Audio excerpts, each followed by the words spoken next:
In the heart of St. Francisville, Louisiana, where ancient oak trees drape their gnarled branches in curtains of Spanish moss, stands the Myrtles Plantation, a place where the veil between the living and the dead is perilously thin.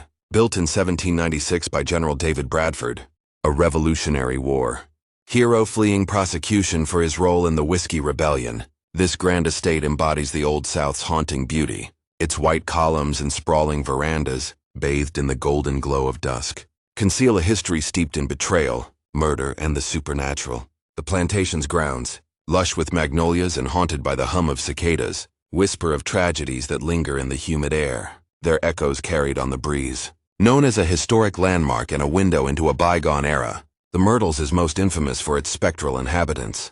Countless books, documentaries, and paranormal investigations have cemented its reputation as one of America's most haunted homes, drawing thrill-seekers, historians, and skeptics from across the globe. At the heart of these stories lies the plantation's cursed mirror, a relic that is no mere piece of furniture, but a portal to the unknown, set to trap the souls of those who met violent or untimely ends within the house. This mirror is no ordinary object. Its ornate gilded frame, weathered by centuries, holds a glass surface that seems to shimmer with an unnatural light, as though lit from within by a flame no candle could produce. Those who dare to peer into its depths often report their reflections, twisting into something otherworldly, faces that are not their own, eyes that gleam with unspoken anguish, or shadowy figures lurking just beyond the glass. Whispers seem to emanate from its surface, soft and unintelligible, yet laden with sorrow.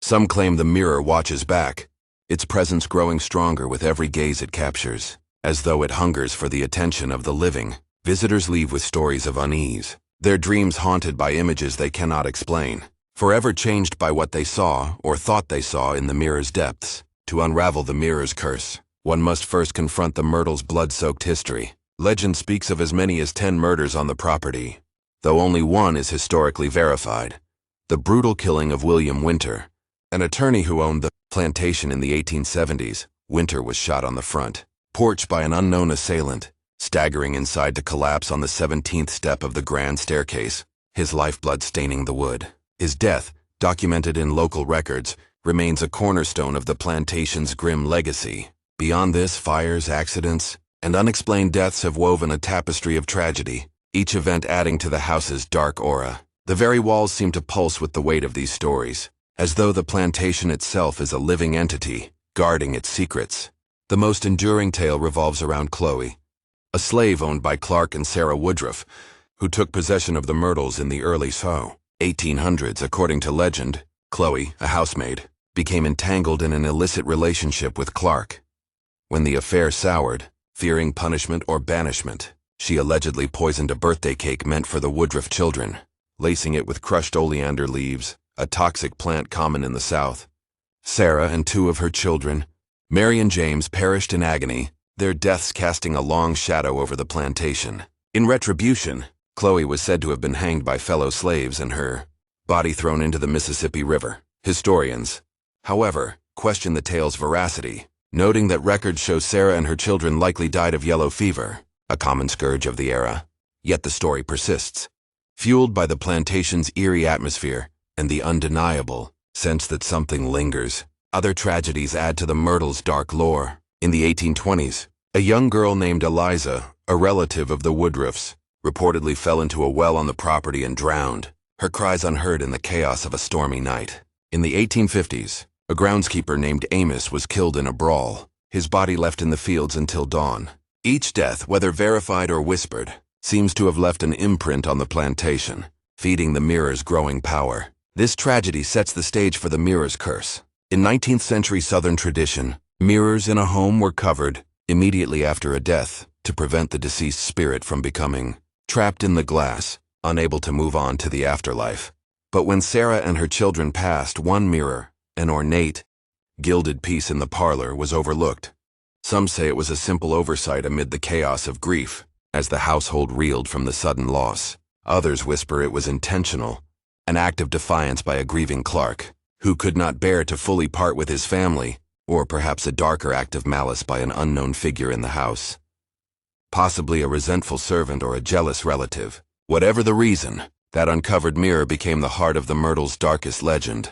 its surface a prison for souls caught between worlds. The cursed mirror, still standing in its original place in the parlor, framed by intricate woodwork carved with vines and roses, is both a historical artifact and an object of dread. Its glass, slightly clouded with age, seems to hold a faint, unnatural shimmer, as though reflecting a world beyond our own. Visitors and tour guides recount chilling experiences tied to its presence. Handprints appear on its surface, pressed from the inside as though desperate to escape, only to vanish when touched. Some claim to see the faint outlines of Sarah and her children, their faces, pale and anguished, flickering in the glass, trapped in an eternal moment of suffering. Others describe a suffocating sense of being watched, the air growing heavy as the mirror seems to pull at their attention, hungry for their gaze. One guest, a skeptic named Margaret, recounted a disturbing encounter in 2018. Standing before the mirror during a late-night tour, she noticed her reflection begin to warp, her features blurred, and a woman in a high-collared dress appeared, her eyes hollow and her mouth moving as though whispering words. Margaret could not hear. The air grew cold and Margaret's limbs felt heavy. Her gaze locked on the glass until a friend shook her free. She later described a coldness that lingered in her bones for hours, and she refused to return to the room, convinced that something in the mirror had seen her, truly seen her, and wanted her to stay. Others report physical phenomena, sudden chills, waves of dizziness, or an oppressive weight on their chests. Some claim the mirror vibrates faintly during storms, as though resonating with the energy of the tempest, its surface rippling like water disturbed by an unseen hand. A photographer named Daniel, visiting in 2019, captured an image of the mirror that revealed a shadowy figure in the background, a figure absent from the room at the time. When he reviewed the photo later, the figure was gone, but faint smudges resembling fingerprints remained on the glass, untouched by any living hand. The mirror's power seems to grow with attention, and tour guides note that it becomes more active during crowded tours, as though feeding on the collective energy of the curious. Some say it thrives on fear, its curse tightening its grip with every story told. In 2020, a paranormal investigator named Dr. Evelyn Harper conducted an experiment with the mirror, using thermal imaging and electromagnetic field detectors. Her equipment registered inexplicable fluctuations near the mirror, including sudden drops in temperature and spikes in electromagnetic activity, even when no electrical devices were nearby. During her session, she recorded a faint voice whispering, "Help us," though no source could be identified. Dr. Harper, a seasoned investigator, admitted to feeling an uncharacteristic dread in the mirror's presence, describing it as a void that pulls at your soul. The Myrtles guestbooks and online forums overflow with accounts of the mirror's eerie influence, each tale adding to its legend. A woman named Clara, visiting in 2020, described standing before the mirror when a fog spread across its surface. Despite the warm, humid air of the Louisiana summer, within the fog, the clear outline of a woman's face emerged, her eyes wide with desperation, her lips forming silent pleas. Clara bolted from the room, but when she returned with a guide, the fog had vanished, though faint fingerprints lingered on the glass, untouched by any living hand. Clara later reported recurring nightmares of a woman in white reaching for her through a misty veil. Another visitor, a mother named Emily, recounted a chilling incident involving her 6-year-old daughter, Lily, in 2020. While touring the parlor, Lily stood before the mirror, giggling and speaking as though engaged in conversation. When Emily asked who she was talking to, Lily replied, "The lady in the mirror wants me to stay. She says it's lonely here." Emily grabbed her daughter and left the plantation that night, vowing never to return. Weeks later, Lily began drawing pictures of a woman with long hair and sad eyes, claiming she saw her in her dreams, standing by a mirror that glowed like moonlight. Staff members share their own tales. A night porter named Thomas, who worked at the Myrtles in the early 2000s, reported hearing soft tapping sounds emanating from the mirror late at night, as though someone were trying to get his attention. On one occasion, he saw a shadow move across the glass, despite no one else being in the room. Thomas, a lifelong resident of St. Francisville, quit his job after that night, refusing to set foot in the parlor again. Another employee, a housekeeper named Rosa, claimed that cleaning near the mirror made her feel as though something was breathing down my neck. She once found a small, child-sized handprint on the glass after a night shift, though no children had been in the house. Photographs of the mirror often reveal anomalies, strange distortions, unexplained reflections, or ghostly faces in the background. In 2015, a tourist named Javier posted a photo online showing what appeared to be a young boy standing beside the mirror, though he swore no one else was in the room when the picture was taken. Paranormal enthusiasts have analyzed such images, noting that the mirror seems to act as a focal point for supernatural activity, its surface capturing glimpses of another realm. The mirror's curse may extend beyond the Woodruff tragedy. Local lore suggests that other souls, lost to the plantation's violent history, are also trapped within the glass. The story of Eliza, the young girl who drowned in a well in the 1820s, has resurfaced in recent years. Guests report seeing a small figure in a white dress near the mirror, her hair wet and matted as though she had just emerged from water. One visitor, a schoolteacher named Rachel, claimed to hear a child's voice singing a lullaby while standing in the parlor, only to realize the sound was coming from the mirror itself. Another figure tied to the mirror is Amos, the groundskeeper killed in a brawl in the 1850s. A guest in 2017, a truck driver named Marcus, described seeing a man in rough clothing reflected in the mirror, his face bruised and bloodied. When Marcus turned to look behind him, the room was empty, but the reflection remained, staring at him with unblinking eyes. Marcus later learned of Amos's story and believed he had seen the groundskeeper's spirit, still bound to the plantation by a violent end. Some speculate that the mirror's power is tied to a ritual gone wrong. In the 1840s, a traveling spiritualist named Madame Celeste visited the Myrtles, claiming she could commune with the dead. According to plantation records, she held a seance in the parlor, using the mirror as a focal point to open a doorway to the spirit world. The seance reportedly ended in chaos, with participants fleeing the room after hearing screams from the glass. Madame Celeste never returned to the Myrtles, but some believe her ritual amplified the mirror's curse, turning it into a magnet for lost souls. The mirror's history is further complicated by its origins. Antique experts who examined it in the 1990s noted that its frame, carved with symbols resembling occult sigils, suggests it may have been crafted for purposes beyond mere decoration. Some theorize it was brought to the plantation by a previous owner with an interest in the occult, perhaps even Bradford himself, who is rumored to have dabbled in esoteric practices. The symbols, worn but still visible, include spirals and eyes, motifs often associated with spiritual entrapment in various mystical traditions. Why does this mirror stir such fear? Mirrors have been feared throughout human history, seen as portals to other worlds or traps for the soul. In many cultures, covering mirrors after a death is a sacred practice to protect the living from spiritual entrapment. The Myrtles mirror, untouched during the deaths of Sarah and her children, is thought by many to have absorbed their final, agonized moments, becoming a repository for their pain. Some paranormal researchers suggest that mirrors can store emotional energy, especially in places charged with tragedy, and the Myrtles is a crucible of such energy. Psychologists offer a more grounded explanation, pointing to the human brain's tendency to seek patterns and faces in random stimuli, a phenomenon known as pareidolia. This could account for the apparitions seen in the mirror, they argue, as the mind projects its fears onto the glass. Yet this does not explain the physical handprints, the consistent reports of similar apparitions by unrelated guests, or the electromagnetic anomalies recorded by investigators. Skeptics maintain that the mirror is an elaborate trick of the mind, amplified by the plantation's haunting reputation and the power of suggestion. For believers, the mirror is a window into the afterlife, a liminal space where the dead and the living brush against one another. The stories of Chloe, Sarah, Eliza, Amos, and others fuel this belief, each tragedy adding to the mirror's mystique.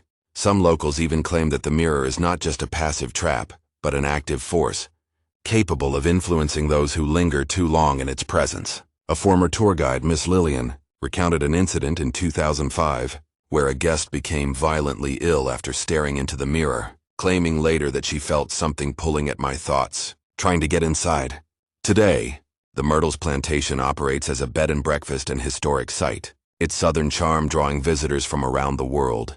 Guests sip sweet tea on the veranda, tour the manicured gardens, and marvel at the antique furnishings. But it is the house's darker legacy that truly captivates. Ghost tours, especially those held at night, are the plantation's main attraction. With the cursed mirror as the centerpiece, some visitors come hoping to catch a glimpse of the spirit said to wander the halls, while others seek the thrill of standing before the mirror itself. The mirror remains in the parlor, its gilded frame gleaming under the chandelier's light, silently reflecting all who dare approach. Some stare into it hoping for a supernatural encounter, their pulses racing with anticipation. Others avoid it entirely, unwilling to risk a meeting with whatever lies within. Tour guides warn against touching the mirror, citing stories of guests who felt a shock, like static electricity, or who later experienced misfortune, a car accident, a sudden illness, or vivid nightmares. In 2023, a young couple, Sarah and Ethan, stayed overnight at the Myrtles as part of their honeymoon. Sarah, a history buff, was drawn to the mirror's story and spent several minutes studying it, tracing the carved symbols on its frame. That night she awoke screaming, claiming she saw a woman in white standing at the foot of their bed, pointing toward the parlor. Ethan, initially skeptical, noticed that their room's mirror, a smaller one on the dresser, had developed a crack overnight, though no one had touched it. The couple checked out at dawn, leaving behind a note in the guest book. "The mirror knows you.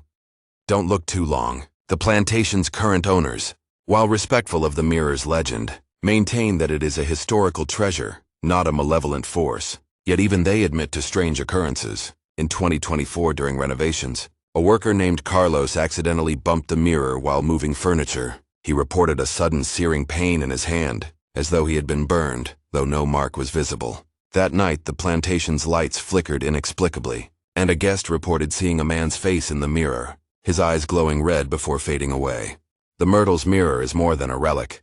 It is a symbol of the unseen, a reminder that some stories never end, they only wait for the next chapter. Its power, whether supernatural or psychological, cannot be denied. It has become a focal point for the plantation's haunted reputation, drawing thousands each year to test their courage against its gaze. Paranormal investigators continue to study it, their findings adding to the growing body of evidence or speculation that surrounds the mirror. Some believe the mirror's curse could be broken, perhaps by covering it or removing it from the plantation, but such suggestions are met with resistance. The mirror is part of the Myrtles' identity, a tangible link to its haunted past. To remove it would be to sever a connection to the spirits or the stories that define the plantation. Others argue that the mirror's power is tied to the land itself, that the tragedies of the Myrtles have imbued the entire estate with a restless energy that no ritual could dispel. For those who stare too long, the mirror offers a glimpse into their deepest fears. It is a reflection not just of the face but of the soul, revealing truths that some would rather not see. Whether it is a portal to the afterlife, a trap for lost spirits, or a mirror of the human psyche, its allure is undeniable. The Myrtles Plantation, with its beauty and its horrors, remains a place where the past and present collide, and the cursed mirror stands as its dark heart, patiently waiting for the next curious soul to gaze into its depths. In recent years, the mirror's legend has grown, fueled by new testimonies and modern investigations. In 2024, a group of college students from LSU, led by a paranormal enthusiast named Mia, conducted an overnight investigation at the Myrtles. Armed with cameras, audio recorders, and a spirit box, they spent hours in the parlor focusing on the mirror. At 2:17 a.m., their spirit box, device used to capture electronic voice phenomena, emitted a clear, childlike voice saying, "Don't leave me." The group later discovered that their camera, aimed at the mirror, had recorded a faint, translucent figure of a girl in a white dress, her hands pressed against the glass. The footage shared online went viral, drawing renewed attention to the Myrtles. Another recent account comes from a writer named Olivia, who visited the plantation in 2025 to research a book on Southern hauntings. While taking notes in the parlor, she felt a sudden urge to approach the mirror, as though drawn by an invisible force. As she stared into it, her reflection seemed to flicker, replaced momentarily by a man in a top hat, his face obscured by shadow.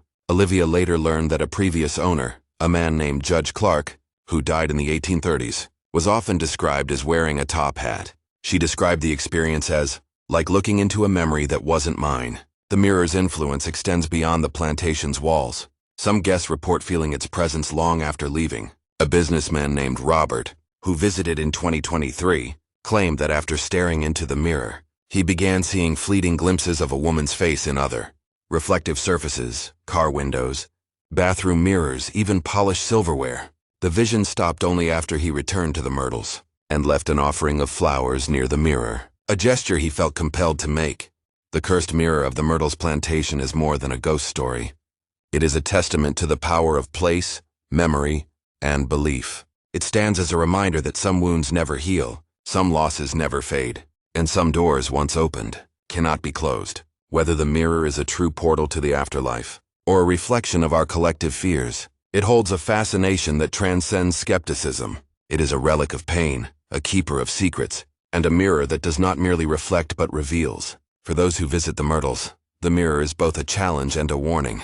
To look into it is to invite the unknown, to risk becoming part of its story. Some leave unchanged, dismissing the tales as folklore.